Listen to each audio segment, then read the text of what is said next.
గత ప్రభుత్వం ఎంఎస్ఎంఈలకు రాయితీలు ఇచ్చినట్టు గొప్పలు చెప్పారు కానీ పైసా కూడా ఇవ్వలేదన్నారు డిప్యూటీ సీఎం భట్టి.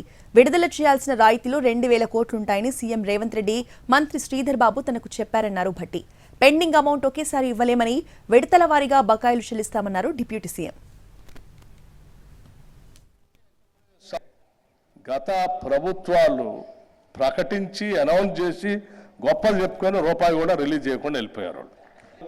2020-21 వరకు కనీసం జనరల్ ఇండస్ట్రీస్ సంబంధించి 1,095 కోట్లు, ఎస్సీ ఎంటర్ప్రైజెస్ సంబంధించి దాదాపు 300 కోట్లు, అట్లాగే టీఎస్పీకి సంబంధించి 250 కోట్లు, దాదాపు ఇవన్నీ కలిపి 2,000 కోట్ల దాకా పైబడి ఉంటుంది. వీటన్నిటినీ తప్పనిసరిగా చేయాల్సిందే అని చెప్పి బలవంతంగా వారు కావాల్సినటువంటి అన్నీ చెప్పి నన్ను బలవంతంగా తీసుకొచ్చారు.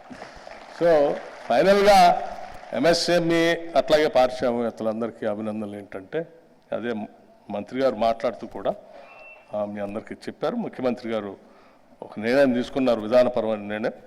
తప్పనిసరిగా ఈ పెండింగ్ ఉన్నటువంటి ఎంఎస్ఎంఈకి సంబంధించినటువంటి ఈ సబ్సిడీస్ అమౌంట్ ఏదో ఒకటేసారి చేయలేము, కానీ మీ అందరూ తెలుసు ఆర్థిక పరిస్థితి ఒకటేసారి చేయలేము, కానీ తప్పనిసరిగా విడతల వారీగా